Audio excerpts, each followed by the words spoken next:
బ్రహ్మార్పణం బ్రహ్మహవిః బ్రహ్మాగ్నౌ బ్రహ్మణాహుతం బ్రహ్మైవ తేన గంతవ్యం బ్రహ్మకర్మ సమాధిన. ఈ నాలుగింటితో పాటు ఇంకొకటి ఉండాలండి. అదేమిటి? భక్తి. అంతరంగంలో హృదయంలో భగవంతుడి పట్ల భక్తి ఉండాలి. ఆ భక్తి ఎలాంటిదై ఉండాలని చెప్పాడు? మోక్షం పొందాలి అనే కోరికున్న వాళ్ళు భగవంతుడిని పట్టుకుంటారు. స్వర్గం కావాలనుకున్న వాళ్ళు భగవంతుడిని పట్టుకుంటారు. పుణ్యం కావాలనుకున్న వాళ్ళు భగవంతుడిని పట్టుకుంటారు.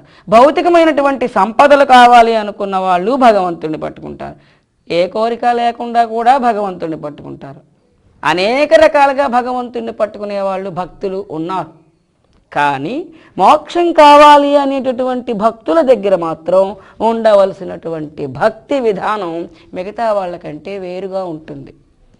మోక్షం కావాలి అనేటటువంటి ముముక్షులైనటువంటి సాధకుల దగ్గర ఉండవలసిన భక్తి పరాభక్తి, నిర్గుణ భక్తి, అద్వైత భక్తి. అంతేగాని ద్వైత భక్తి పనికిరాదు. ద్వైత భక్తి మోక్షాన్ని ఇవ్వదు. ద్వైత భక్తిలో అజ్ఞానం ఉంది. నేను వేరు, నువ్వు వేరు, ఇంకా ఐక్యం అవ్వడం ఏమిటి? ఇక్కడ ఐక్యం అవ్వడానికి రెండు వస్తువులుండి ఈ వస్తువు వెళ్ళి ఈ వస్తువులో ఐక్యం అవ్వటం లేదు. అసలు ఉన్నదే ఒక వస్తువు, బ్రహ్మమే ఉంది, ఇంకా రెండో వస్తువు లేదు. ఆ బ్రహ్మమే నేను. ఆ సంగతి తెలియకపోవడం రెండు అనుకుంటున్నాం, తెలిస్తే మే ఇద్దరం ఒకటే అనుకుంటున్నాం. అది మోక్షం, ఐక్యం చెందడం అంటే. రెండో వస్తువే లేదు. అలాంటప్పుడు కృష్ణుడున్నాడు, నేనున్నాను, రాముడున్నాడు, నేనున్నాను. ఇది అజ్ఞానం. కాబట్టి అటువంటి ద్వైత భక్తితో ముక్తి రాదు. అయితే ద్వైత భక్తి అక్కర్లేదా? కావాలి. భక్తి యోగంలో మాట్లాడుకుందాం. ప్రస్తుతం మాట్లాడుకునేది మోక్షకారణ సామగ్ర్యాం భక్తిరేవ గరీయసి స్వస్వరూపానుసంధానం భక్తిరిత్యభిధీయతే. స్వస్వరూపానుసంధానం అది భక్తి. స్వస్వరూపం ఏది? నేను బ్రహ్మమును సహజంగా, నేను శరీరం కాదు. మాయా యొక్క డిక్టేషన్ వల్ల నేను శరీరం అనే భ్రమలో ఉన్నాను. కానీ కర్మ సాధనం కోసం భోగ పరికరముగా ప్రారబ్ధాన్ని అనుభవించడానికి శరీరాన్ని తొడుక్కున్నాను. కానీ నేను బ్రహ్మమును. ఇది సహజ స్థితి. ఇది నా స్వస్వరూపం. ఆ స్వస్వరూపంతో నిన్ను నువ్వు అనుసంధానం చేసుకో. అంటే నేను బ్రహ్మమును అని భావనలో ఉండాలి. అది స్వస్వరూపానుసంధాన పూర్వకమైనటువంటి భక్తే భక్తి. అది పరాభక్తి, నిర్గుణ భక్తి, అద్వైత భక్తి. అటువంటి భక్తి ఉండాలి. అంటే నేను బ్రహ్మమును అనేటటువంటి భక్తి ఉండాలి. అది మోక్ష కారణమైనటువంటి సామగ్రి. సాధకుడి దగ్గర ఉండవలసినటువంటి మోక్షానికి కావలసినటువంటి సామగ్రి ఏమిటి అంటే అందులో అద్వైత భక్తి ఒకటి. ఎలా ఉండాలి? అంతరాయం లేకుండా, బ్రేక్ లేకుండా ఉండాలి. మళ్ళీ మధ్య మధ్యలో నేను సుబ్బారావునని ఒక 10 రోజులు ఈ ప్రపంచంలో కార్యక్రమాలు చేసేసి మళ్ళీ ముక్తి కావాలి అన్నప్పుడు నేను బ్రహ్మమునే, నాకు ముక్తి ఇచ్చేస్తావా అని అంటూ ఉంటే లాభం లేదు. అది అంతరాయం లేకుండా నిర్విరామంగా నేను బ్రహ్మము అనేటటువంటి భావంలో ఉండాలి. మీకు కావాలంటే బయట కార్యక్రమాలు కూడా నేను బ్రహ్మం అన్న భావంతో చేసుకోండి. కార్యక్రమాలు వదిలేమని లేదు. కానీ బ్రహ్మభావన మాత్రం బ్రేక్ లేకుండా ఉండాలి. అది గ్రహించాలి. కాబట్టి అంతరంగంలో అంతరాయము లేనటువంటి అద్వైత భక్తి ఉండాలి. ఇంకా ఏమంటాడు తెలుసా? శంకరాచార్యుల వారి వాక్యాలు ఇవి వివేక చూడమణి నుంచి తీయబడ్డాయి. సర్వజ్ఞో అహమంతో అహం సర్వేశః సర్వశక్తిమాన్. అహం నేను సర్వజ్ఞుడను, సర్వశక్తిమంతుడను, సర్వేశ్వరుడను. ఆనంద సత్య బోధో అహమితి. ఆనందం, సత్యము, బోధ. బోధ అంటే ఇక్కడ జ్ఞానం. అంటే సచ్చిదానంద స్వరూపం. నేను ఆనందమును, సత్యవస్తువును, జ్ఞాన స్వరూపుడను, సచ్చిదానంద స్వరూపుడను. నేను సర్వజ్ఞుడను, నేను సర్వశక్తిమంతుడను, నేను ఈశ్వరుడను, భగవంతుడను నేనే అని ఇటువంటి బ్రహ్మానుచింతనం. అహం ఇతి బ్రహ్మానుచింతనం. ఇటువంటి బ్రహ్మానుచింతన ఉండాలి. అందుకే చూడండి, మీకు ఫస్ట్ లెసన్ బ్రహ్మములో నేను షడ్భావ వికారములు లేనివాడిని, నేను త్రివిధ దుఃఖములు లేనివాడిని, త్రివిధ భేదములు లేనివాడిని, త్రివిధ పరిచ్ఛేదములు లేనివాడిని, నిరాకారుడను, నిర్గుణుడను, తురీయ స్వరూపుడను అని ఇలాగ బ్రహ్మం యొక్క లక్షణములన్నీ కూడా చెప్పుకున్నాం కదా. అవి జ్ఞానవాక్యాలు అని ఒక క్యాలెండర్ వేయించి వాక్యాలన్నీ అవి మీ ఉపయోగానికని ఇవ్వడం జరుగుతూ ఉంటుంది. ఆ సెంటెన్స్లన్నీ కూడా అవి భావన చేస్తూ ఉండాలి. అటువంటి బ్రహ్మమును నేను అని భావన చేస్తూ ఉండాలి అని శాస్త్రం బోధిస్తున్నది. అటువంటి భక్తి ఉండాలి. ఏమండి నేను బ్రహ్మం అనడం భక్తి ఏమిటండి? ఇది ముందు అధ్యాయాల్లో భక్తి యోగంలో పరిశీలిద్దాం. కానీ నేను బ్రహ్మము అనడం అది భక్తే. అది అద్వైత భక్తి, ద్వైత భక్తి కాదు, నిర్గుణ భక్తి, పరాభక్తి. కానీ భక్తి అది. అటువంటి భక్తి ఉండాలి ముక్తి కావాలి అనుకుంటే. అయితే ఇప్పుడు ఆత్మానాత్మ విచక్షణ, వైరాగ్యం, శమధమాది షట్క సంపత్తి, ముముక్షుత్వము, అంతరంగంలో అద్వైత భక్తి అని 5వ లక్షణం యాడ్ చేసాం. ఇంకా కొన్ని ఉండాలండి సాధకుడికి. అవేమిటి అని అంటే యమనియమాలు తప్పనిసరిగా ఉండాలి. అవి లేనిదే మోక్ష సాధన వీలు పడదు. యమనియమాలు లేవంటే అర్థం ఏమిటండి? బ్రహ్మచర్య దీక్ష లేదు, సత్యం మాట్లాడటం లేదు, అబద్ధాలు మాట్లాడుతున్నాం, అపరిగ్రహం కాదు పరిగ్రహంలో ఉన్నాం. ఇవన్నీ ఉంటే ఇవన్నీ బంధకారకములు అన్నమాట. నిత్య సంతోషం లేదు, అంతరంగిక శుచిత్వం లేదు. ఇవన్నీ ఏమిటి? ఇవన్నీ బంధకారకములు. కాబట్టి ఉండవలసినటువంటి స్థితులు కావు. కాబట్టి యమనియమాలు తెలుసుకుని ఒక దగ్గర రాసుకుని నిర్దిష్టంగా వాటిని పాటిస్తున్నానా లేదా అని దృష్టిలో పెట్టుకుని ప్రారంభ దశలో సాధకుడు అభ్యాసం చేయాలి. యమనియమాలు తప్పనిసరిగా పాటించాలి. ఒకటి. రెండవది, ఈ బ్రహ్మభావన దృష్టిలో పెట్టుకున్నప్పుడు ఏకాంతం కొంచెం జనాలకి దూరంగా ఉంటే, కొంతవరకు అందరూ ఒక గదిలో ఒక హాల్లో టీవీ చూస్తూ ఉంటే మనం కాస్త వేరుగా వరండాలో ఏకాంతంగా కూర్చుని నేను బ్రహ్మము అని ఉండగలిగితే అలాగనమాట. అంటే జనసందోహం నుంచి కొంచెం దూరమై కొంత ఏకాంతాన్ని, ఏకాంతం అన్నానని సంసారం విడిచిపెట్టి మహారణ్య మధ్యమంలోకి వెళ్ళిపోయి మళ్ళీ నన్ను పులులు తినేయకుండా ఏదో జంతువులు పక్షులు రాకుండా కాపలాదారులందరినీ ఒక సంసారం అక్కడ ఆశ్రమం ఏర్పరచుకోమని చెప్పలేదు. ఏకాంతం అంటే జస్ట్ జనానికి కొంచెం దూరంగా వెళ్ళి నేను బ్రహ్మము అనే భావాన్ని అభ్యాసం చేయాలి. ఏకాంతంతో నిర్జన ప్రదేశంతో పాటు బ్రహ్మీ ముహూర్తం, తెల్లవారుజాము టైము చాలా మంచిది. ఇవి రెండు కూడా సాధనకి సహకరిస్తాయి. ఏకాంతం, బ్రహ్మీ ముహూర్తం బ్రహ్మనిష్టను అభ్యాసం చేయడానికి బాగుంటాయి. ఇప్పుడు 3 పాయింట్స్ చెప్పాను. యమనియమాలు, ఏకాంతం, బ్రహ్మీ ముహూర్తం. ఇంకా ఉన్నాయి. సబ్జెక్ట్ రాందే ముక్తి లేదండి. ఏంటి సబ్జెక్టు? ఆత్మజ్ఞానం. ఇప్పుడు మీరు వింటున్నది ఇది రావాలి. ఎలా రావాలి? కూలంకషంగా రావాలి, చాలా పెర్ఫెక్ట్గా రావాలి. అలా పెర్ఫెక్ట్గా రావాలంటే మీ దగ్గర 2 లక్షణాలు ఉండాలి. తర్క వితర్కములు చేసే నైపుణ్యం ఉండాలి. అంటే ఏమండి నిన్న మీరు అలా చెప్పారు, ఇవాళ ఇలా చెప్పారు, ఈ రెండింటికి క్లాష్ వస్తున్నది కదా అని ప్రశ్నించగలిగేటటువంటి కెపాసిటీ ఉండాలి. మరి బ్రహ్మము అలా కదా, మరి ఇలా అయితే ఆ లక్షణానికి విరుద్ధ భావం రావటం లేదా అని అంత జాగ్రత్తగా శాస్త్రాన్ని విని మననం చేసుకుని దాని మీద దృష్టి పెట్టుకుని తర్క వితర్కములతో సరి అయినటువంటి సబ్జెక్ట్ని అవగాహనలోకి తెచ్చుకోవాలి. తెచ్చుకున్నటువంటి సబ్జెక్ట్ని గుర్తుంచుకోవాలి. అంటే ధారణాశక్తి కావాలి. మీరు అంటారు మేము వృద్ధులమైపోయామండి, మాకు ధారణాశక్తి పోయింది, మాకు జ్ఞాపకం ఉండదు.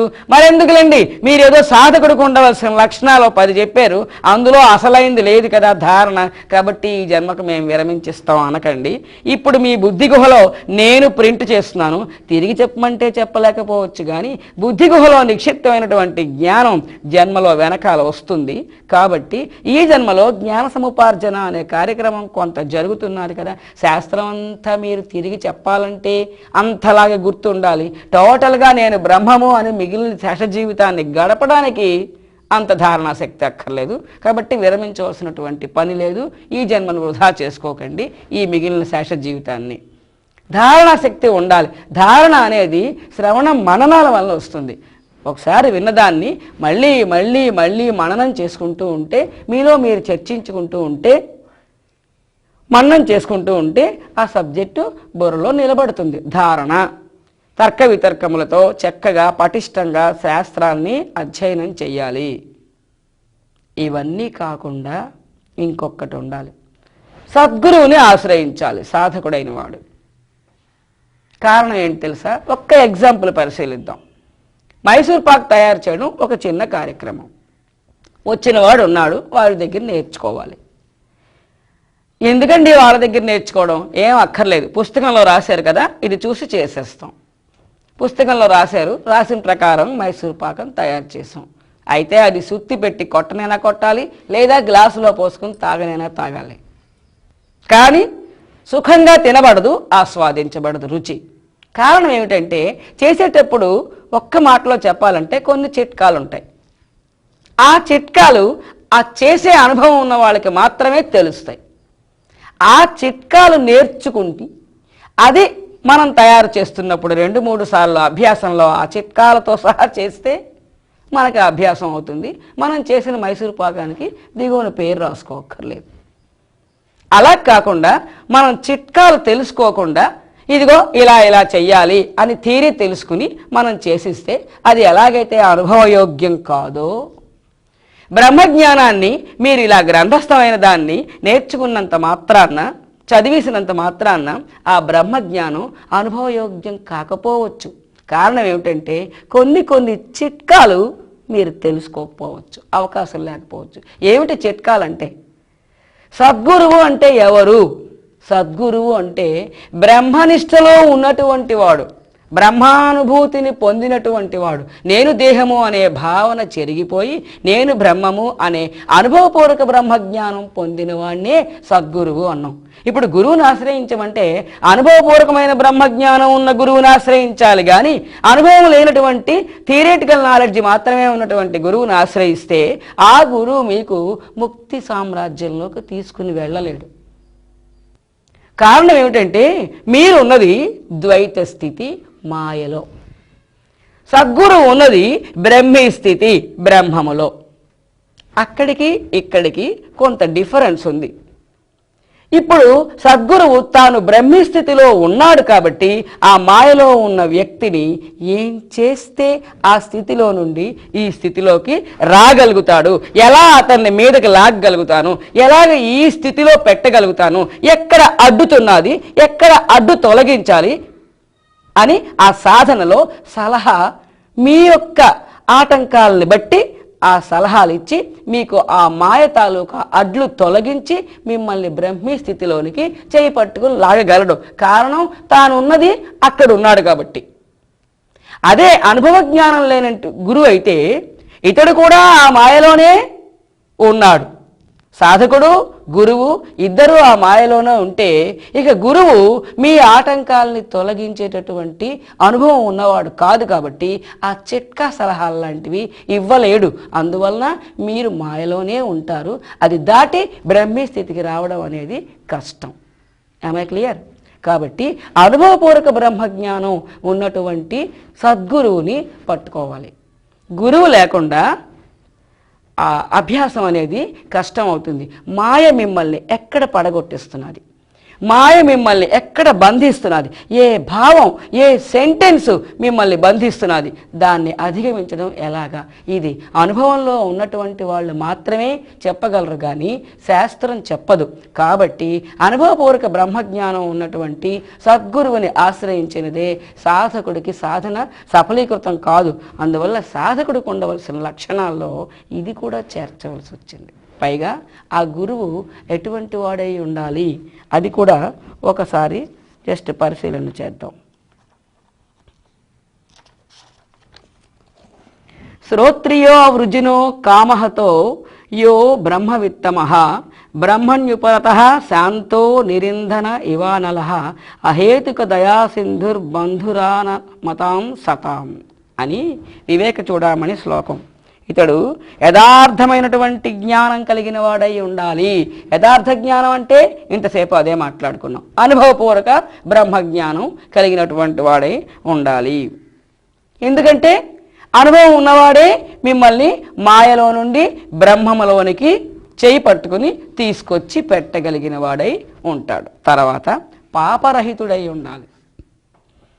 గురువుకి ఒకటే క్వాలిఫికేషన్, అనుభవపూర్వక బ్రహ్మజ్ఞానం ప్రాప్తించింది అంటే ఆయన యొక్క సంచితం దగ్ధమై ఉంటుంది. ఆయన సంచితం దగ్ధమై ఉంటే ఆయనకి అకౌంట్ లేదు. ఆయనకి అకౌంట్ లేకపోతే ఆయనకి పాపము లేదు, పుణ్యము లేదు. అప్పుడు మీరు ఆయన కాళ్ళు పట్టుకోండి, ఆయన నుంచి మీకు పాపాలు అంటాం. అనుభవపూర్వక బ్రహ్మజ్ఞానం కానటువంటి వాళ్ళని మనం టచ్ చేస్తే టచ్ వల్ల కూడా ఎదుటి వాళ్ళ పాపాలు మన అకౌంట్లోకి వస్తాయి కదా. కాబట్టి వాళ్ళ యొక్క పాపం మనకి సంక్రమిస్తుంది. అందువల్ల గురువు పాపము లేనివాడై ఉండాలి. పాపము లేనివాడు అంటే అకౌంట్ దగ్ధమైన వాడై ఉండాలి. అకౌంట్ దగ్ధం అవడం అంటే అనుభవపూర్వక బ్రహ్మజ్ఞానం కలిగిన వాడై ఉండాలి. సులువుగా చెప్పాలంటే ఇంతే. తర్వాత మనోజయము కలిగి వాసనాశూన్యుడై కోరికలు లేనివాడై ఉండాలి. మనస్సును జయించిన వాడు, వాసన క్షయం అయినటువంటి వాడు, కోరికలు లేనటువంటి వాడు. మళ్ళీ సేమ్ లిటిగేషన్. అనుభవపూర్వక బ్రహ్మజ్ఞానం కలిగిన వాడికే మనోజయం ఉంటుంది, వాసనాక్షయం అయి ఉంటుంది. దానివల్ల అతనికి కోరికలు లేకుండా ఉంటాయి. నేను బ్రహ్మము అనే భావంలో ఉండబట్టి భౌతిక సంపదల మీద కోరికలు, వాంఛలు ఉండకపోవచ్చు కాదు, ఉండవు. అతనికి బోల్డని కోరికలు ఉంటే మిమ్మల్ని కూడా ఆ కోరికల్లోకే ఈడుస్తాడు. కానీ ఆయన మీకు కోరికలు లేకుండా చేయగలిగే శక్తి ఆయన దగ్గర ఉండదు. కాబట్టి పైగా ఆయన ఇవి కావాలి అవి కావాలని కోరుతూ ఉంటాడనమాట మిమ్మల్ని. అంటే కోరికలతోటి జ్ఞానం అనేది పట్టుబడదు. మీలో ఉండే కోరికల్ని నశింపజేసే మార్గం చూపించగలిగిన వాడై ఉండాలి. కానీ మీతో పాటు తాను కూడా కోరికలు కోరుకునేవాడై ఉంటే ఇద్దరు కలిపి మాయలో కొట్టుకోవడమే జరుగుతుంది. తర్వాత బ్రహ్మవేత్తలలో ఉత్తముడై ఉండాలి. నిరంతరం బ్రహ్మాకార వృత్తిలో ఉండడం వలన, తాను బ్రహ్మము అనే అనుభవంలో ఉండడం వలన శాంతుడై అంటే పరమశాంతుడైనటువంటి స్వభావం కలిగిన వాడై ఉండాలి. తర్వాత శిష్యుల మీద అవ్యాజమైనటువంటి ప్రేమ. ఎందుకు ఈ పదం వేశానంటే, నువ్వు నాకు ఎంత ఇస్తావు, ఇంత ఇస్తే నిన్ను ఎక్కువగా ప్రేమిస్తాను, ప్రథమ శిష్యుడిని చేస్తాను. నువ్వు నాకు తక్కువ ఇస్తావు, నువ్వు నాకు ఏమి ఇవ్వలేవా, అయితే నువ్వు ప్రథమ శిష్యుడు ఎలా అవుతావు, నువ్వు కావు. అంటే ఇచ్చిబుచ్చుకోవడాల్లో ఆ విలువల్ని బట్టి శిష్యులకి విలువనివ్వడం, ఆ విలువను బట్టి శిష్యులకి జ్ఞానం ఇచ్చే పర్సంటేజ్. అంటే నువ్వు నాకు ఇచ్చిన దాన్ని బట్టి నేను నీకు ఇంత జ్ఞానం ఇస్తాను, నువ్వు నాకు చాలా తక్కువ ఇచ్చావు కాబట్టి నీకు తక్కువ జ్ఞానం ఇస్తాను. ఇటువంటి విధానం గురు శిష్య సంబంధంలో ఉండకూడదు. ఎలాగైనా అంటే వారి దగ్గర నుంచి ఏమీ బుచ్చుకోవాలని కోరిక ఉండకూడదు, కోరికలు లేనివాడై ఉండాలి. తర్వాత వారి తాలూకా ఇచ్చిబుచ్చుకోవడాలతోటి, వారి తాలూకా స్థితిగతులతోటి సంబంధం లేకుండా ఇతడు నా శిష్యుడు, ఇతన్ని ఎలాగైనా సరే ముక్త సామ్రాజ్యంలో నేను పెట్టాలి అని అతని గురించి శ్రమపడి కృషి చేసి అతన్ని చేపట్టుకుని నడిపించాలి అనే ప్రేమ ఉండాలి. తండ్రి కొడుకు దగ్గర నువ్వు నాకు ఏమిస్తావురా, నిన్ను నేను చదివిస్తాను, నడిపిస్తాను ముందుకి అని అంటాడా? అనడు. కొడుకు ఏమి ఇవ్వకపోయినా తండ్రి ప్రేమ ఇటు నుంచి పనిచేస్తూనే ఉంటుంది. కుమార్తె ఏమి పెట్టకపోయినా తల్లి ప్రేమ ఇటు నుంచి పనిచేస్తూనే ఉంటుంది. అలాగా గురువు ప్రేమ శిష్యుడి మీద అట్నుంచి రిటర్న్ ఆశించి ఫలాపేక్షతో ఉండకూడదు. అంచేత అవ్యాజమైనటువంటి ప్రేమానుబంధం శిష్యులతో కలిగి ఉన్నటువంటి గురువు అయి ఉండాలి. అటువంటి గురువుని మీరు పట్టుకున్నప్పుడు మాత్రమే మిమ్మల్ని ఆయన ముక్త సామ్రాజ్యంలోకి చేయి పట్టుకుని నడిపించగలడు. ఇతరులు ఎవరైనా అయితే వాళ్ళు గురువులు కారు అని నేను అంటం లేదు, వాళ్ళు చెప్పేది శాస్త్రము కాదు అని అంటం లేదు, మీరు దానివల్ల తరించరు అని అంటం లేదు. కాకపోతే 90% వరకు తరించి అక్కడ ఆగుతారు. కానీ ముక్త సామ్రాజ్యంలో పెట్టే క్వాలిఫికేషను, ఆ అవకాశం మాత్రం అక్కడ లోపిస్తాయి. అయితే సాధకుడైనటువంటి వాడికి ఏమిటి ఉండాలి? ఆత్మానాత్మ విచక్షణ, వైరాగ్యం, శమధమాది షట్క సంపత్తి, ముముక్షుత్వం. ఈ నాలుగింటిని సాధన చతుష్టయం అన్నాం. ఇవి తప్పనిసరిగా ఉండాలి. ఈ నాలుగింటితో పాటు అద్వైత భక్తి అంతరంగంలో బ్రేక్ లేకుండా ఉండాలి. ఈ ఐదింటితో పాటు యమ నియమముల యొక్క పాటించడం. తర్వాత ఆ తర్క వితర్కములతో పటిష్టంగా శాస్త్రాన్ని అధ్యయనం చేసి ధారణలో అట్టే పెట్టుకోవడం. ఇవి కాకుండా బ్రహ్మీ ముహూర్తంలో ఏకాంతంలో సాధన చేయడం. ఇది కాకుండా సద్గురువుని, అనుభవపూర్వక బ్రహ్మజ్ఞానం కలిగినటువంటి సద్గురువుని ఆశ్రయించడం. ఇవి సాధకుడుగా ఉండగా చూసుకోవలసినటువంటి పరిస్థితులు. ఇవన్నీ చూసుకుంటే ఆయన సాధన తప్పకుండా ముక్త సామ్రాజ్యంలోకి తీసుకెళ్ళి అతన్ని విడిచిపెడుతుంది.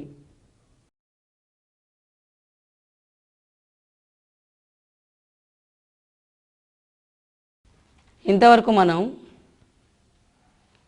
ఆత్మజ్ఞానం పార్ట్ పరిశీలించాం. సాధన మార్గాల్లో క్రియాయోగం, తారకయోగం పరిశీలించాం.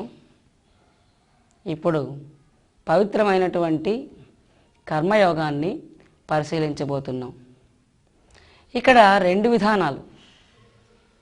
ఆత్మజ్ఞానం కావాలి, మోక్ష సాధన చేయాలి అనుకున్న వాళ్ళు కర్మయోగాన్ని ఎలాగూ పరిశీలించాలి, యోగ రహస్యాలు తెలుసుకోవాలి, కర్మల యోగ మార్గంలో ఆచరించక తప్పదు. కర్మయోగంతో సాధన ఆప్ చేసేవాళ్ళు కూడా ఉన్నారు. వాళ్ళకి మోక్షం మీద ఏం ఇంట్రెస్ట్ లేదు, కర్మయోగ విధానం మీదే శ్రద్ధ, ఆసక్తి ఎక్కువగా ఉంటాయి. వాళ్ళు కూడా కర్మయోగ రహస్యాలని తెలుసుకోవాల్సినటువంటి అవసరం ఉంది. అందువల్ల ఎవరైనా సరే కర్మయోగం తాలూకా సూత్రాలు తెలుసుకుని ఉండడం చాలా మంచిది.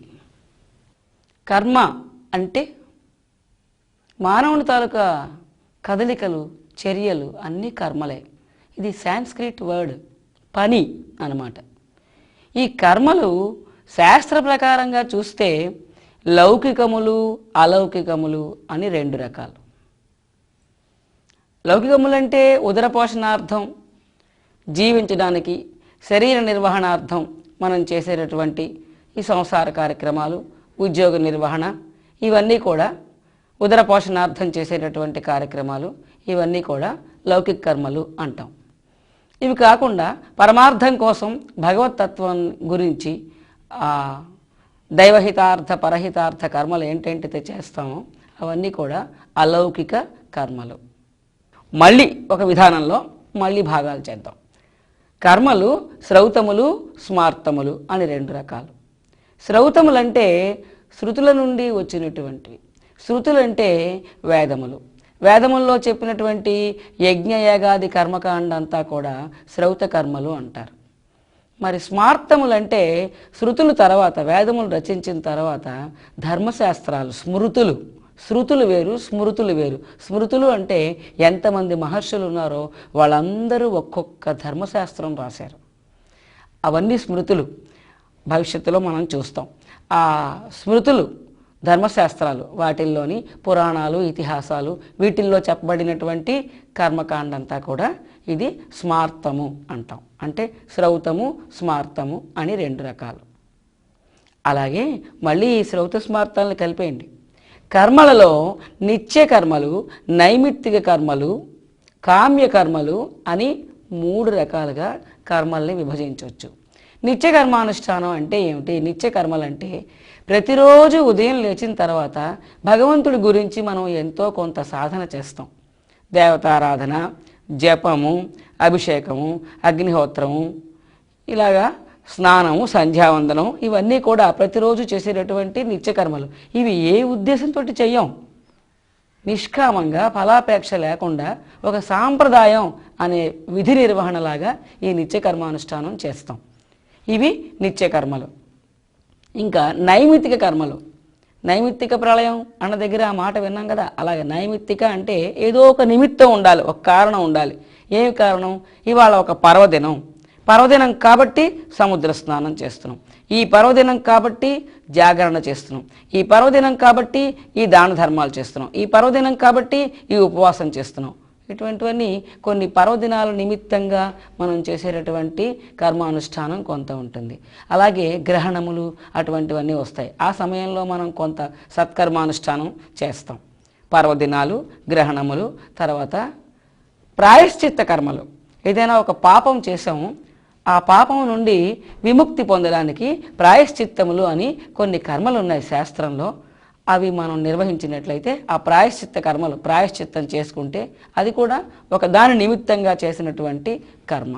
శ్రాద్ధ కర్మలు, పితృకర్మలు, ఇవి పర్టికులర్గా ఆ రోజు ఆ వ్యక్తిని గురించి మనం ఆచరించినటువంటి కర్మానుష్ఠానం. కాబట్టి శ్రాద్ధ కర్మలు, పితృకర్మలు, ప్రాయశ్చిత్త కర్మలు, తర్వాత పర్వదినముల సందర్భంగా చేసినటువంటి కర్మలు, ఇటువంటి ఏదైనా ఒక కారణం వలన చేసినటువంటి కర్మానుష్ఠానం అంతా కూడా నైమిత్తిక కర్మలు అంటాం. మొత్తానికి ఇవన్నీ మనం రోజు ఆచరించేటటువంటి సత్కర్మానుష్ఠానంలోకి వచ్చేస్తాయి. ఇంకా కామ్యకర్మలు. కామ్యకర్మలు అంటే ఫలాపేక్షతో ఏదో ఒక, ఇప్పుడు సంతానం కావాలని దశరథ మహారాజు యాగం చేశాడు, అది కామ్యకర్మ. అలాగే లోక కళ్యాణం కోసమైనా ఒక యజ్ఞం చేస్తారు, అది కూడా కామ్యకర్మ. అలాగా రకరకాలైనటువంటి కోరికలతో మనం ఏదో మొక్కుకుంటాం, దాని గురించి మనం తిరుపతి వెళ్ళొచ్చాం, ఇది కామ్యకర్మ. అంటే ఫలితం ఆశించి ఆ ఫలితం కోసం మనం ఒక దైవ సంబంధమైనటువంటి కర్మానుష్ఠానం చేస్తున్నాం, ఇవి కామ్యకర్మలు అన్నాం. అంటే ఇప్పుడు కర్మల్ని అనేక రకాలుగా విభజించి పరిశీలించాం. ఇవన్నీ కూడా స్మృతుల్లోని పురాణ ఇతిహాసముల్లోని చెప్పినటువంటి కర్మలే. ఇవన్నీ శాస్త్ర సమ్మతమైనటువంటి కర్మలు. ఇటువంటి కర్మలు చేయడం వలన మనకి సంచితంలో పాపం నశిస్తుంది, పుణ్యం ప్రాప్తిస్తుంది, స్వర్గప్రాప్తి కలుగుతుంది, చిత్తశుద్ధి కలుగుతుంది, జ్ఞానం గురించి ఇచ్ఛ కలుగుతుంది, జ్ఞానప్రాప్తికి అర్హులవుతారు. ఇలాగా అనేక విధములైనటువంటి ప్రయోజనాలు ఉంటాయి. అయితే మానవులందరూ కూడా శాస్త్ర సమ్మతమైనటువంటి కర్మలే చేస్తారా? చేయరు. శాస్త్ర విరుద్ధమైనటువంటి కర్మలు కూడా చేస్తారు. ఎందుకు?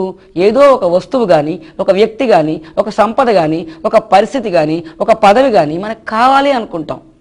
మనం కావాలి అనుకున్నది మనకి లభించకపోయినట్లయితే అప్పుడు మనం ద్వేషంతో కర్మ చేస్తాం, పగతో కర్మ చేస్తాం, క్రోధంతో కర్మ చేస్తాం, అలాగే ఈర్ష్యతో కర్మ చేస్తాం, అలాగే హింసతో కర్మ చేస్తాం.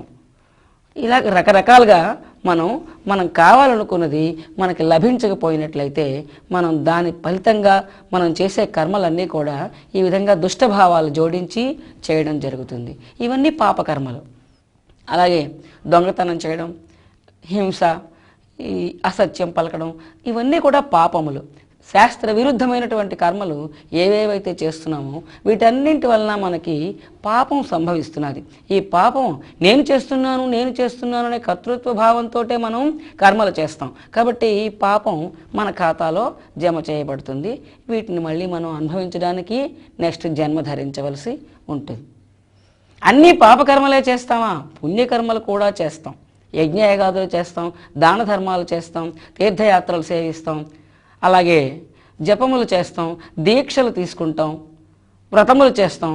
ఇలా అనేకమైనటువంటి పుణ్యకర్మలు, నూతులు, చెరువులు తవ్వించడం, అన్నదానాలు చేయడం, దేవాలయాలు నిర్మించడం, రకరకాలైనటువంటి పుణ్యకర్మలు పుణ్యఫలాపేక్షతోటి మానవులు ఎప్పుడూ చేస్తూ ఉంటారు. వీటి వలన పుణ్యం ఫలితంగా మన అకౌంట్లో చేరుతూ ఉంటుంది. పాపకర్మలు చేస్తే పాప ఫలితం మన ఖాతాలో జమ చేయబడుతున్నది, పుణ్యకర్మలు చేస్తే పుణ్య ఫలితం మన ఖాతాలో జమ చేయబడుతున్నది.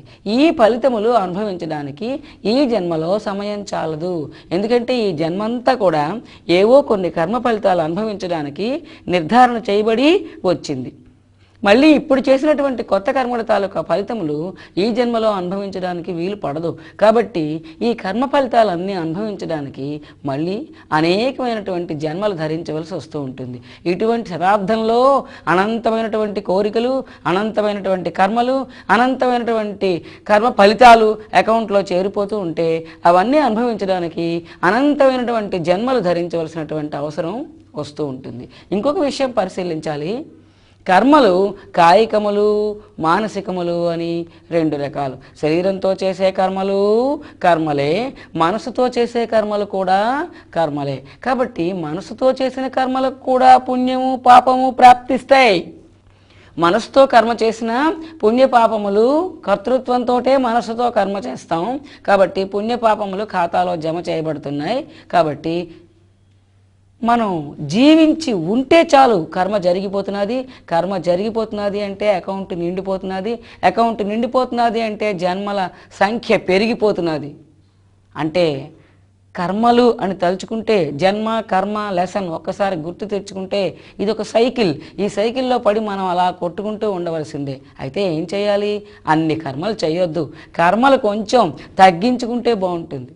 కర్మలు తగ్గించుకోవడం సాధ్యమా? సాధ్యపడదు. జన్మ కర్మ లెసన్లో ఏమిటి పరిశీలించాం?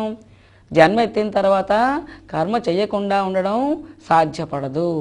కర్మ ఖాతాలో జమ పడిన తర్వాత దాని ఫలితం మన ఖాతాలో జమ చేయబడిన తర్వాత ఆ ఫలితాన్ని అనుభవించకుండా తప్పించుకోవడం కూడా సాధ్యపడదు. కాబట్టి కర్మ చేస్తున్నప్పుడే, చేయకుండా ఉండడం ఎలాగో అనివార్యం, కర్మ చేస్తున్నప్పుడు దాని ఫలితం మన ఖాతాలో జమ కాకుండా మనం కర్మని చెయ్యాలి. అంటే యోగ సూత్రాలు జోడించి కర్మ చెయ్యాలి.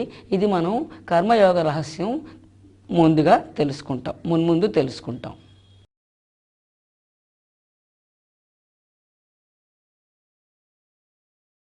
ఇప్పుడు మనం సకర్మ, అకర్మ, వికర్మ అనే విషయాల మీద పరిశీలన చేస్తాం. సకర్మ అంటే కర్మలు చేయడం, ఫలితం అంటించుకోవడం. సులువుగా చెప్పాలంటే సకర్మ అంటే యజ్ఞకర్మలు, పుణ్యకర్మలు, పాపకర్మలు, నిత్యకర్మలు, నైమిత్తిక కర్మలు, కామ్యకర్మలు, శ్రౌత కర్మలు, స్మార్త కర్మలు, లౌకిక కర్మలు, అలౌకిక కర్మలు, అన్ని రకాల కర్మల్ని చేస్తూ ఉండడం, దానికి ఫలితం మన అకౌంట్లో వేయించుకుంటూ ఉండడం. ఇది సకర్మ విధానం. అంటే ఫలితంతో కూడుకున్నటువంటి కర్మ చేసే విధానాన్ని సకర్మ అన్నాం. ఇప్పుడు సకర్మ తాలూకా ప్రయోజనాలు ఒకసారి పరిశీలిద్దాం. కర్మ చేయడం వలన అసలు కర్మల వలన ప్రయోజనాలు ఏమిటి? కర్మల వలన వ్యక్తి తన్ను తాను ఉద్ధరించుకుంటాడు, సమాజాన్ని ఉద్ధరించగలడు. విద్య నేర్చుకుంటాడు, వివాహం చేసుకుంటాడు, ఇల్లు కట్టుకుంటాడు, పదవి సంపాదిస్తాడు, ఆస్తి సంపాదిస్తాడు, రకరకాలైనటువంటి కార్యక్రమాలు చేసి అలాగా శాస్త్రాలు నేర్చుకుంటాడు, కళలు నేర్చుకుంటాడు, పదవిలో ముందుకు వెళ్ళిపోతాడు, విద్యలో ముందుకు వెళ్ళిపోతాడు. అనేక రకాలుగా అనేక విషయాలు తెలుసుకుంటూ నేర్చుకుంటూ కర్మలు చేస్తూ చేస్తూ చేస్తూ తాను అభివృద్ధి చెందుతాడు. లౌకికంగా, పారమార్థికంగా కూడా అభివృద్ధి చెందుతాడు. అంటే దైవహితార్థ పరహితార్థ కర్మలు చేసి పారమార్థికంగా అభివృద్ధి చెందుతాడు, లౌకికంగా కూడా అభివృద్ధి చెందుతాడు. తన్ను తాను అభివృద్ధి చెందించుకోవడానికి కర్మానుష్ఠానం అవసరం. అలాగే సమాజాన్ని ఉద్ధరిస్తాడు అని చెప్పాను. సమాజాన్ని ఉద్ధరించడానికి ఏం చేస్తాడు? నువ్వు ఏమి చేసినా నీ వల్ల సమాజం ఉద్ధరించబడుతుంది. ఏమి చెయ్యి, ఓ గేటు దగ్గర కూర్చుని గేటు కాపలా కాయి, అది కూడా సమాజాన్ని ఉద్ధరించడమే. ఇక్కడ మనం ఒక చిన్న స్టోరీ చెప్పుకుంటే మన తాలూకా ఒక అణకువ, ఒక విధేయత, ప్రపంచం పట్ల ఒక విశ్వాసం, ఒక దేశభక్తి, ఎన్నో సద్గుణాలు వస్తాయి ఈ ఒక్క స్టోరీ వలన అని నేను అనుకుంటున్నాను. ఒక చిన్న స్టోరీ. ఒక కప్పు టీ తాగాలి అనుకోండి, ఒక కప్పు టీ తాగాలి. మన వెనకాల ఇండియా అంతా నీకు సర్వ్ చేస్తేనే నీ నోటి దగ్గరికి కప్పు టీ వస్తుంది అని నేను అంటాను. ఇండియా అంతా కూడా నీకు సేవ చేయాలి, చేస్తే నీ నోటి దగ్గరికి ఒక కప్పు టీ వస్తుంది. అదేమిటండి అలాగంటారు? ఎవ్వరూ సేవ చేయలేదు, నేనే టీ కలుపుకున్నాను, తెచ్చుకున్నాను, తాగాను, అసలు నేను ఎవరి చేత సేవ చేయించుకోను. అసందర్భం ఆ మాట. కప్పు ఎలా తయారైందండి? ఫ్యాక్టరీలో ఎంతమంది వర్కర్స్ ఉన్నారు? ఆ ఫ్యాక్టరీ నడవాలంటే ఎంతమంది పని చేస్తే ఆ ఫ్యాక్టరీ నడుస్తున్నది? ఇంకా ఆ ఫ్యాక్టరీకి ముడి సరుకులు అందించేవాళ్ళు, ఇంకా ఆ ఫ్యాక్టరీకి అనుబంధంగా పనిచేసేటటువంటి వాళ్ళందరినీ కూడా లెక్కలోకి వేసుకుంటే ఫ్యాక్టరీకి విద్యుత్తును అందించినటువంటి వాళ్ళు, ఫ్యాక్టరీకి ఇంకా ఇతర వస్తువులు అందించినటువంటి వాళ్ళు, అవి తయారు చేయడానికి వాళ్ళు కృషి చేసినటువంటి వాళ్ళు, అలా వెనక్కి ఒక్కొక్క ఐటెంకి వెనక్కి వెళ్తూ ఉంటే మిలియన్స్ జనాభా ఫ్యాక్టరీ వెనకాల పనిచేస్తే ఒక ఫ్యాక్టరీ రన్ అవుతున్నారు. ఆ ఫ్యాక్టరీ నుండి మెటీరియల్ని ఇంటికి రావడానికి ఎంత ట్రాన్స్పోర్ట్, రోడ్డు వేసిన వాళ్ళని లెక్క వేసుకుంటే ఒక రోడ్డు వేయడానికి ప్రభుత్వం దగ్గర నుండి కూలి జనం వరకు ఎంతమంది కృషి చేస్తే ఒక రోడ్డు నిర్మించబడింది. మళ్ళీ ఆ వెనకాల కంకరకి వెనకాల పనిచేసేవాళ్ళు, సిమెంట్కి వెనకాల పనిచేసేవాళ్ళు, తారు గురించి వెనకాల పనిచేసేవాళ్ళు, మిషన్స్ గురించి వెనకాల పనిచేసేవాళ్ళు, ఇలా ప్రతి రంగానికి వెనకాల పనిచేసే వాళ్ళందరినీ లెక్కేసుకుంటే ఒక రోడ్డు నిర్మాణంకే మరి లారీలు ఎక్కడి నుంచి వచ్చాయి, డ్రైవర్లు ఎక్కడి నుంచి వచ్చారు, ఎంత ట్రాన్స్పోర్ట్ కృషి చేస్తే, ఎంతమంది సర్వ్ చేస్తే ఫ్యాక్టరీలో ఉన్న కాఫీ కప్పు నీ బజార్ వరకు వచ్చింది, ఎంతమంది వర్తకులు కృషి చేస్తే ఆ మార్కెట్లో ఆ వస్తువు సేల్ అయింది. నీ ఇంట్లో ఉన్న ఒక వ్యక్తి లేక నువ్వు కానీ వెళ్ళి కొని తెచ్చుకుని ఇంట్లో పెడితే ఇప్పుడు నీకు టేబుల్ మీద కప్పు రెడీగా ఉంది, అది కూడా పని మనిషి కడిగి పెడితేనే రెడీగా ఉంది. అంటే ఆఫ్టర్ ఆల్ కాఫీ కప్పు పట్టుకోవడానికి దీని వెనకాల ఇంతమంది కృషి ఇమిడి ఉన్నది. నీళ్లు, నీ బిందులోకి నీళ్లు ఎక్కడి నుంచి వచ్చాయి? ఎన్ని జలాశయాలు, వాటికి ఎన్ని ఆనకట్టలు కట్టారు, ఎంత వాటర్ సప్లై, ఎంత పైప్ లైన్లు, ఎంత కృషి చేసి నగరంలోకి నీళ్లు తీసుకొస్తున్నారు. ఆఖరికి మున్సిపాలిటీ వాళ్ళ కృషి దగ్గర నుంచి వీధుల వరకు వాటర్ సప్లై తీసుకొస్తే, అది ఇంట్లో వరకు తీసుకొస్తే, నీ వంటగదిలో కుళాయి ఇప్పితే నీకు నీళ్ళు వచ్చాయి. మంచినీళ్ళ బిందులోకి వాటర్ వచ్చింది అంటే ప్యూరిఫైడ్ వాటర్ వెనకాల ఎన్ని వేల మంది, ఎన్ని మిలియన్ల జనం కృషి చేస్తే మనకి మంచినీళ్ళు వచ్చాయి. మరి ఆ లెక్కన టీ పౌడర్ ఎలాగొచ్చింది ఇంటికి? టీ తోటల దగ్గర నుంచి ఎంతమంది ఆ వ్యవసాయంలో పాల్గొన్నారు? ఆ టీ తోటల వ్యవసాయం తాలూకా వ్యవస్థలో ఎంతమంది యొక్క కృషి ఇమిడి ఉన్నది? ఆ ఫ్యాక్టరీ, ఆ పౌడర్ తయారు చేయడం, ఆ టీ పౌడర్ ప్యాక్ చేయడం, అక్కడి నుంచి దాని ట్రాన్స్పోర్ట్, అది నీ వీల్ చివరి దుకాణం వరకు రావాలి, నువ్వు కొని తెచ్చుకుని ఇంట్లో పెట్టాలి. ట్రాన్స్పోర్ట్తో సహా ఆలోచిస్తే ఎన్ని మిలియన్ల జనాభా కృషి చేస్తే నీకు టీ పౌడర్ ఇవాళ ఇంట్లోకి రెడీగా వచ్చింది. నీ ఇంట్లో నువ్వు టీ పండించుకోలేదు కదా. పంచదార, చెరుకు వ్యవసాయం దగ్గర నుంచి లెక్క వేసుకుంటే ఒక వ్యవసాయానికి వెనకాల ఎంత అనుబంధమైనటువంటి వ్యవస్థ కావాలి, ఎంతమంది కృషి కావాలి. చెరుకు పంట పండింది, చెరుకు ఫ్యాక్టరీలు, పంచదార ఫ్యాక్టరీలు, వాటిలో పనిచేసేవాళ్ళు, దానికి అనుబంధమైనటువంటి సంస్థలు, ఆ తయారైనటువంటి పంచదార మన ఇంటి వరకు రాగలగాలి. దాన్ని మనం ఇంట్లో వాడుకుంటున్నాం. మంచినీళ్ళు, పాలు, పంచదార, టీ గుండ, కాఫీ కప్పు, గ్యాసు, మరి స్టవ్లు, ఇన్ని ఐటమ్స్ని ఫ్యాక్టరీల్లో ఒక్కసారి ఊహించుకుని, వాటికి అనుబంధ సంస్థలు ఊహించుకుని, వాటికి అనుబంధమైనటువంటి వ్యవసాయ వ్యవస్థ ఊహించుకుని, అయితే ఎంతమంది సేవ చేసి ఉంటారు? వీటన్నిటికీ విద్యుత్ సప్లై. ఇలాగ ఆలోచిస్తే ఇండియాలో సగం జనాభా తాలూకా సేవ ఉంటే నీ నోటికి కప్పు టీ లభించింది తాగడానికి. అయితే ఉదయం లేచిన దగ్గర నుంచి రాత్రి నిద్రపోయే వరకు ఎన్ని వస్తువులు వాడుతున్నాం మనం? ఉదయం లేచిన తర్వాత టూత్పేస్ట్ మొదలుకొని రాత్రి నిద్రపోయే వరకు ఎన్ని వస్తువులతోటి మనం కాలక్షేపం చేస్తున్నాం.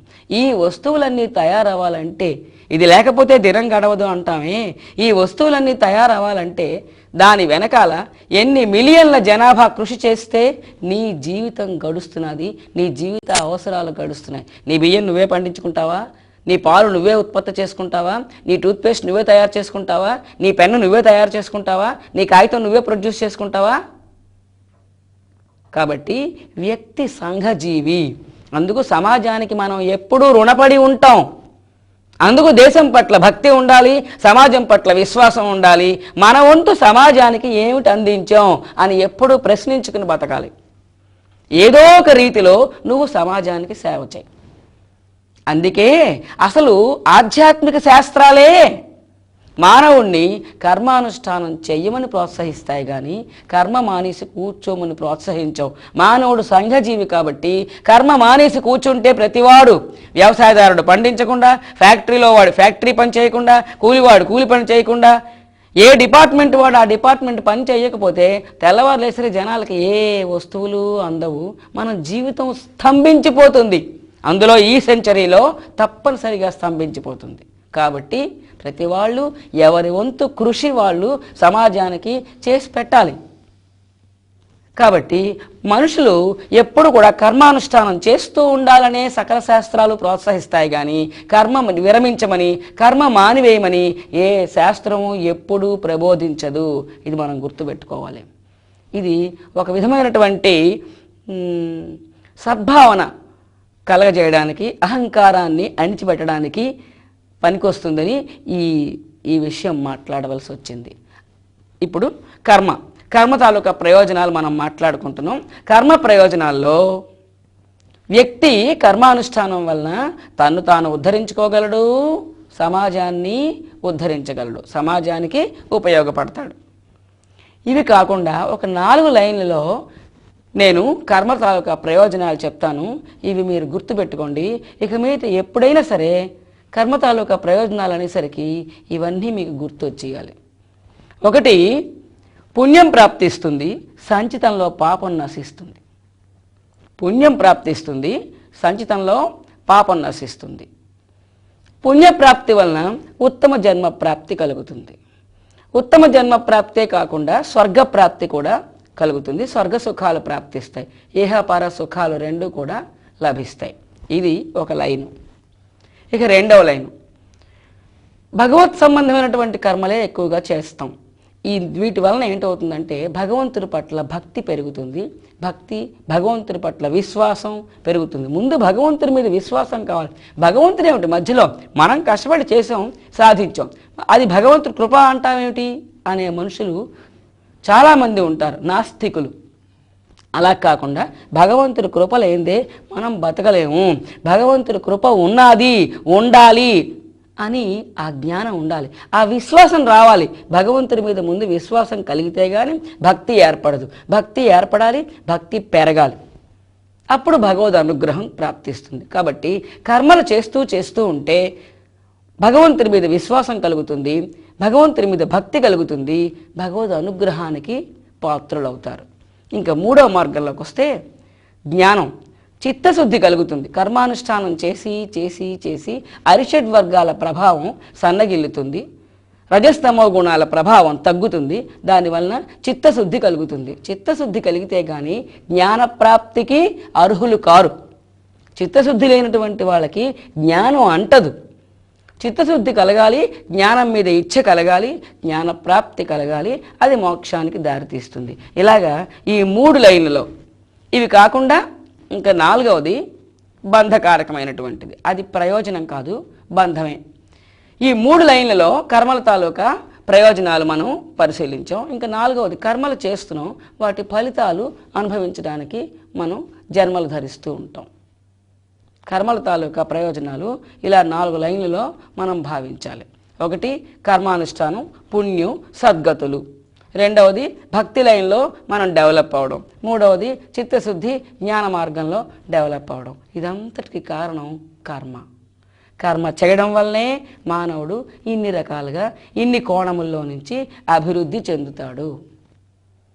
మరి మీరు అన్నారు ఇన్ని ప్రయోజనాలు ఉంటే మాత్రం ఎవరికి కావాలి, దానివల్ల జన్మబంధం వస్తున్నదని ఒక మాట చెప్పారా? మరి జన్మప్రాప్తి కలుగుతున్నప్పుడు మరి కర్మలు చేయడం ఏమిటండి? చేయడం మానేయాలి కదా. జన్మప్రాప్తి లేకుండా ఉండాలి, బంధం లేకుండా ఉండాలి, మనకు మోక్షం కావాలి, జన్మరాహిత్యం కావాలి. కాబట్టి కర్మలు చేయొద్దు అనే డెసిషన్కి వద్దాం.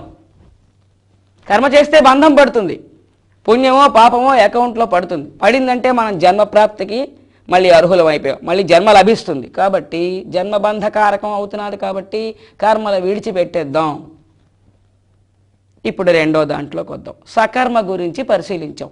సకర్మ అంటే కర్మ చేస్తున్నాం, దాని ఫలితాలని మనం మోస్తున్నాం, ఇది సకర్మ.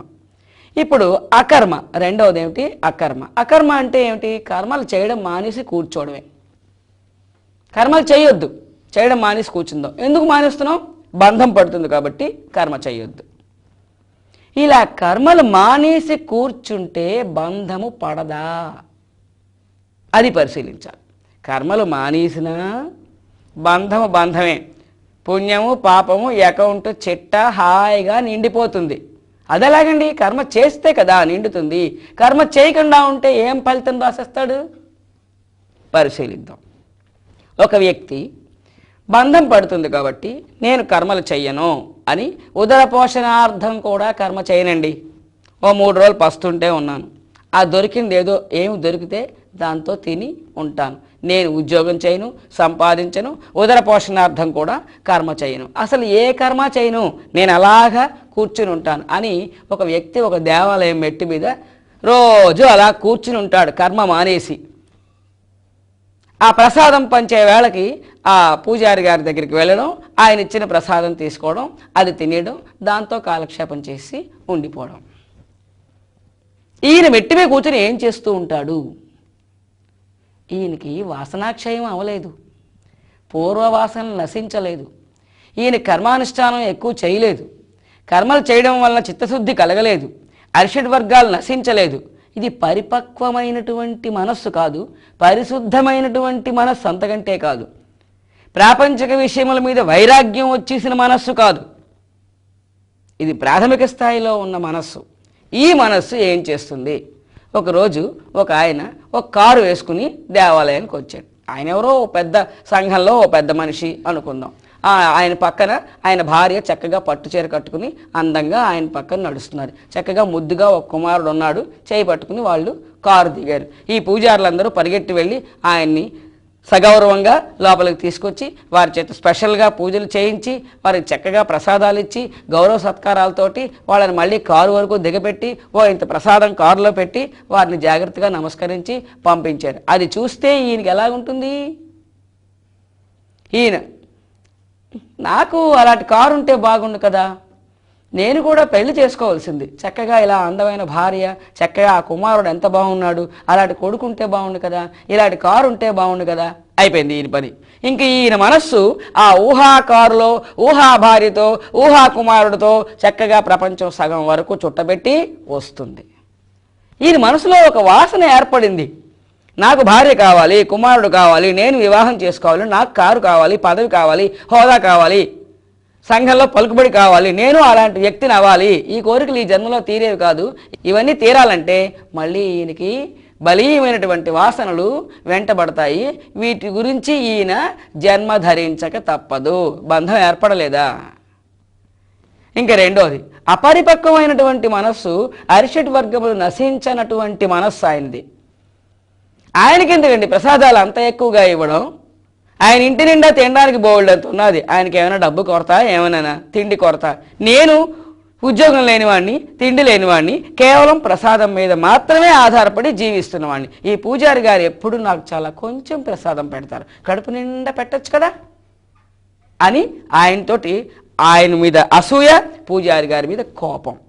విసుక్కుంటూ పెడతాడు ఎందుకు ఈయన రోజు, నాకు కూడా సగౌరవంగా అలాగే ఇవ్వచ్చు కదా అని పూజారి గారి మీద ద్వేషం, కోపం, విసుగుదల, దుఃఖం, ఆ కారు వ్యక్తి మీద అసూయ, నాకు కూడా ఇవన్నీ కావాలి అనే ఆశ, వ్యామోహం, ఇవన్నీ కూడా ఈ అరిషడ్ వర్గాలు, ఈ భావాలు ఆయన మనసుని రణరంగం చేస్తూ ఉంటే ఇవన్నీ ఆలోచించుకుంటూ కూర్చుంటాడు ఆయన మెట్టు మీద. ఈయన కర్మ చేయట్లేదా?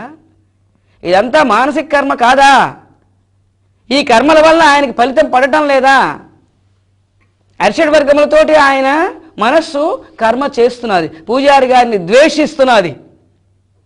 కాబట్టి ఈయనకి కర్మబంధం తగులుకుంటుంది. ఈయన అకౌంట్లో పుణ్యపాపాలు చక్కగా పడుతున్నాయి. ఈయన చూస్తున్న వాటన్నిటినీ ఇది నాకు లభించలేదు, ఇది నాకు లేదు అని, లభించిన వాటి గురించి, వాళ్ళకు ఉన్న వాటి గురించి, తనకు లేని వాటి గురించి ఆ అరుగు మీద కూర్చుని అలాగ ఆలోచనలు చేస్తూ అలా కర్మబంధం పెంచుకుంటూనే ఉంటాడు. ఇంకా ఈయన సమాజానికి భారం. ఈయన ఏం చేస్తున్నాడు సమాజానికి?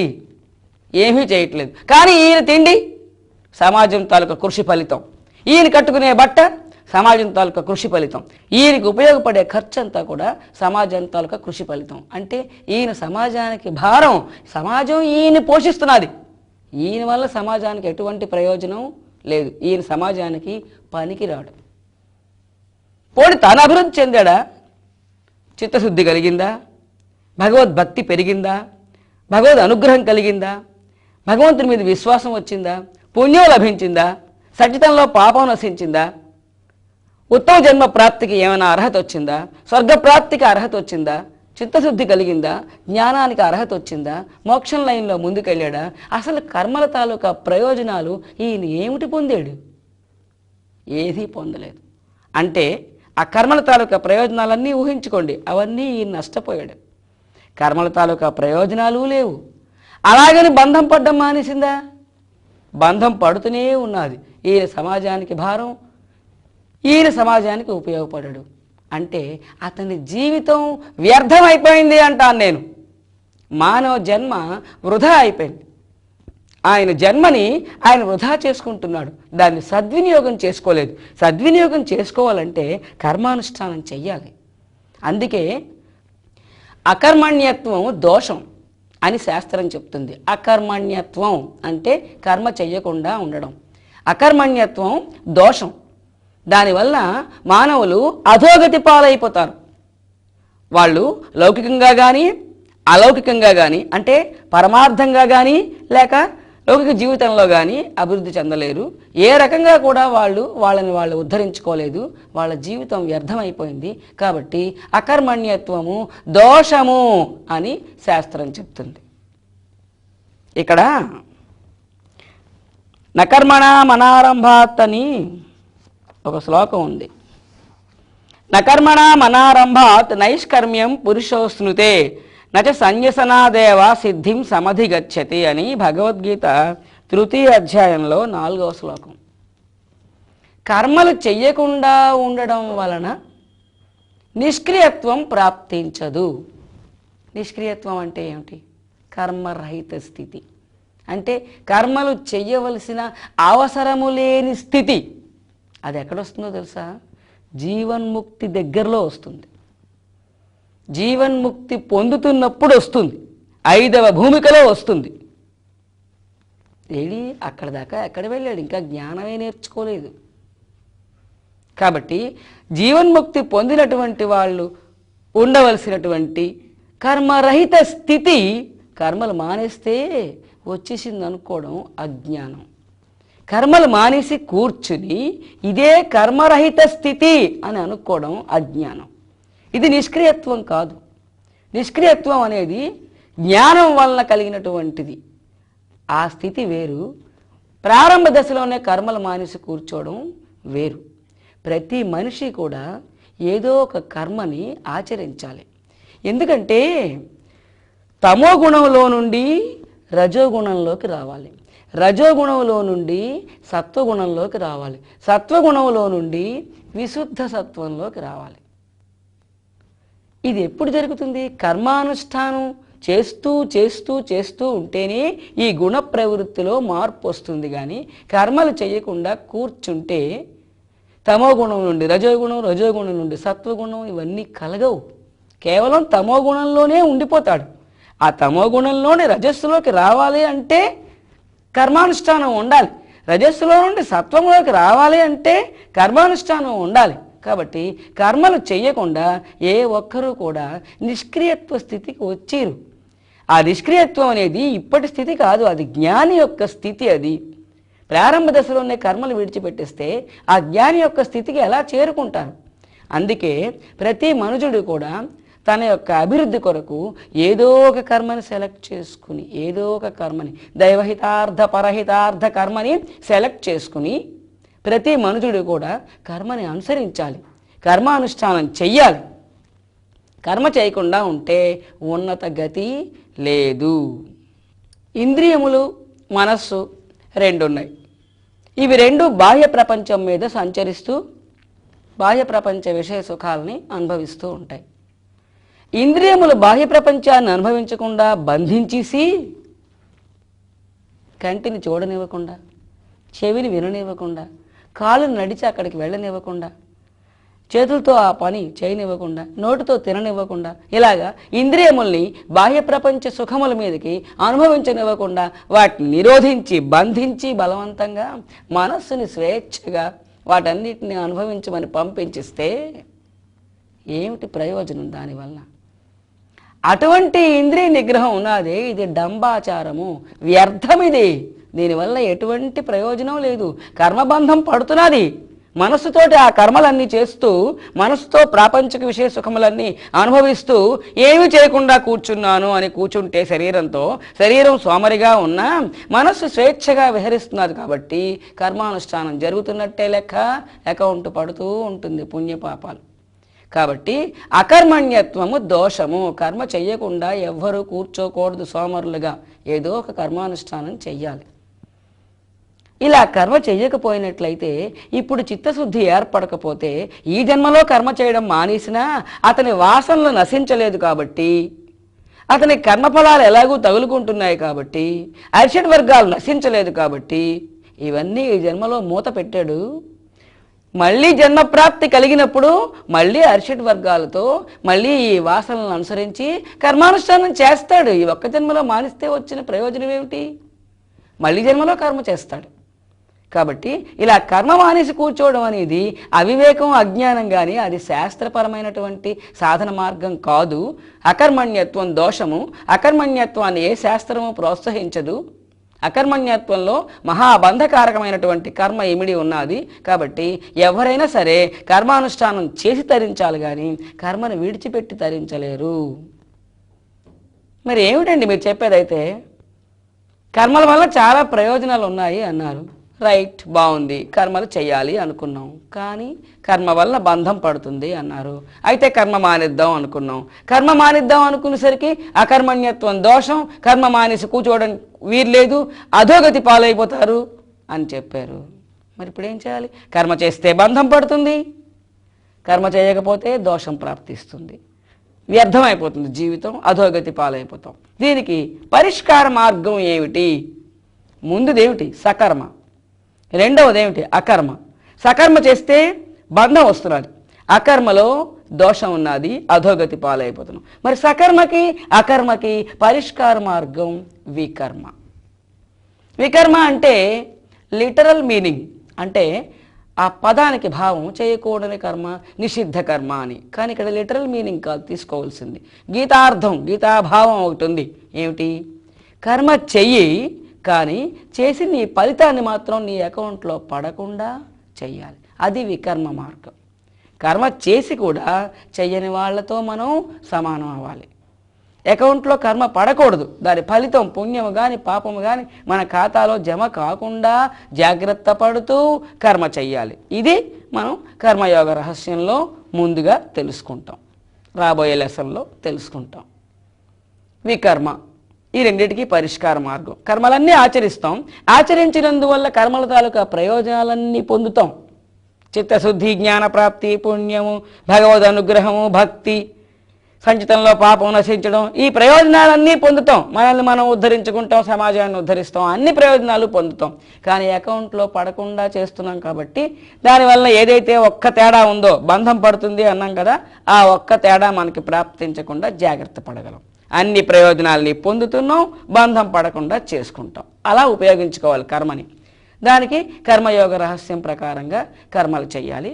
అది కర్మయోగంలో నెక్స్ట్ లెసన్లో పరిశీలిద్దాం.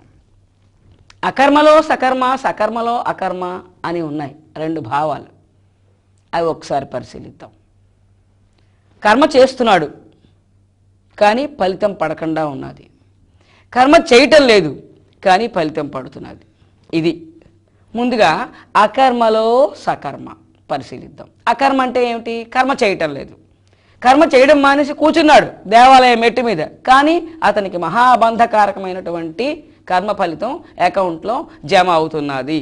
అంటే అకర్మలో సకర్మ, కర్మ చేసిన వాడు అవుతున్నాడు, నిజానికి కర్మ చేయటం లేదు కానీ కర్మ చేసిన వాడితో సమానం అయ్యాడు. అందుకు అకర్మలో సకర్మ. సకర్మలో అకర్మ అంటే జ్ఞానులైనటువంటి వాళ్ళు, మహాత్ములైనటువంటి వాళ్ళు అనంతమైన కర్మలు చేస్తూనే ఉంటారు, కానీ దానివల్ల వాళ్ళకి ఎటువంటి నష్టము ఉండదు. ఎందుకంటే యోగ సూత్రాలు జోడించి కర్మలన్నింటినీ చేసినా వాటి ఫలితములు వాళ్ళకేమీ అంటకుండా ఉండే విధానంలో కర్మ చేస్తారు. కాబట్టి వాళ్ళు సకర్మలో జీవిస్తున్నా కర్మ చెయ్యని వాళ్ళతో సమానం అవుతున్నారు. దాన్ని సకర్మలో అకర్మ అన్నాం. అయితే ఇప్పుడు మనం ఏ మార్గం ఎంచుకోవాలి? అకర్మలో సకర్మ మహాబంధకారకమైనది, సకర్మలో అకర్మ అది శ్రేయోదాయకమైన జ్ఞాన మార్గం. కాబట్టి మనం కర్మలు చేస్తూ చేయని వాళ్ళతో సమానంగా మనం ఫలితం పడకుండా జాగ్రత్త పడాలి. బ్రహ్మార్పణం బ్రహ్మవిహి బ్రహ్మాగ్నౌ బ్రహ్మణాహుతం బ్రహ్మైవ తేన గంతవ్యం బ్రహ్మకర్మ సమాధినా.